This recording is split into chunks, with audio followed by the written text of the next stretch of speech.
ரொம்ப கம்மியான இன்க்ரீடியன்ஸில் குயிக்காக பண்ணக்கூடிய ஒரு சிக்கன் குழம்பு தான் இன்றைக்கி பார்க்க போகிறீங்க.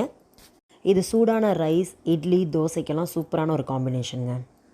அதுக்கு ஒரு கடாயில் கொஞ்சமாக ஆயில் விட்டு 2 பிரிஞ்சி இலை, 2 ஏலக்காய் போட்டு ஒரு பெரிய வெங்காயத்தை நல்லா பொடியாக கட் பண்ணி போட்டு நல்லா வதக்கி விட்டுருங்க. காரத்துக்கு 2 பச்சை மிளகாய் வேணுனாலும் ஆட் பண்ணிக்கலாம். ஆஃப்டர் தட் 2 ஸ்பூன் இஞ்சி பூண்டு பேஸ்ட்டு போட்டு நல்லா பச்சை ஸ்மெல் போகிற அளவுக்கு வதக்கி விட்டுருங்க. தென் 2 பழுத்த தக்காளி நல்லா ஸ்லைஸாக கட் பண்ணி போட்டு அதையும் வதக்கி விட்டுருங்க.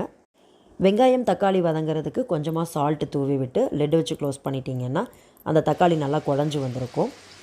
இந்த ஸ்டேஜில் நான் இன்றைக்கி 1 கிலோ சிக்கன் எடுத்து கட் பண்ணி க்ளீன் பண்ணி வச்சுருக்கேன். ஸோ அதையும் ஆட் பண்ணிவிட்டு நல்லா பெரட்டி விட்டுருங்க. அது கூடவே 1/2 ஸ்பூன் மஞ்சத்தூள் அண்ட் 1 ஸ்பூன் தனி மிளகாத்தூள் போட்டு நல்லா கலந்து விட்டுருங்க. உப்பு காரம் எல்லாமே நல்லா அந்த சிக்கனில் அப்சார்ப் ஆகிற மாதிரி மிக்ஸ் பண்ணி விட்டுருங்க. இதுக்கு தண்ணியெல்லாம் எதுவும் விட வேண்டாங்க. ஜஸ்ட்டு அடுப்பை மட்டும் ஹை ஃப்ளேமில் வச்சுட்டு லிட் வச்சு க்ளோஸ் பண்ணிட்டீங்க அப்படின்னா சிக்கன்லேருந்தே தண்ணி விட்டு நல்லா வெந்திருக்கும். இன் பிட்வீன் இதுக்கு ஒரு மசாலா ப்ரிப்பேர் பண்ணிக்கலாங்க. ஒரு மிக்ஸி ஜாரில் ஒரு கையளவு சின்ன வெங்காயம் போட்டுக்கோங்க. கண்டிப்பாக இது சின்ன வெங்காயத்தில் பண்ணிங்கன்னா தான் டேஸ்ட் நல்லாயிருக்கும்.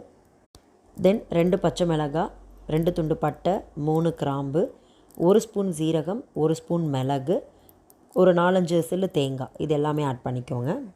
இது கூடவே 5 முந்திரி பருப்பு, 1 ஸ்பூன் சோம்பு, 1/2 ஸ்பூன் கசகசா ஒரு 1/2 அன் ஹவராக ஊற வச்சுருக்கேன். ஸோ அதையும் ஆட் பண்ணி நல்லா பேஸ்ட்டாக அரைச்சிக்கோங்க. இப்போ சிக்கன் ஓப்பன் பண்ணி பார்த்தோம்னா ஒரு 50% வெந்திருக்கும். இந்த ஸ்டேஜில் நம்ம அரைச்சி வச்சுருக்க பேஸ்ட்டையும் ஆட் பண்ணிவிட்டு கூடவே கொஞ்சம் தண்ணியும் ஆட் பண்ணிடுங்க. ஒரு கொதி வந்ததுக்கப்புறமா 1 ஸ்பூன் மல்லித்தூள் அண்ட் 1/2 ஸ்பூன் கரம் மசாலா இது 2யும் ஆட் பண்ணி நல்லா கலந்து விட்டுருங்க.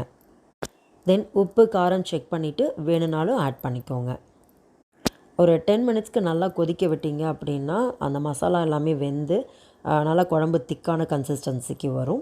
இந்த ஸ்டேஜில் கொத்தமல்லி இலை தூவி இறக்குனீங்கன்னா டேஸ்டியான சிக்கன் குழம்பு ரெடிங்க.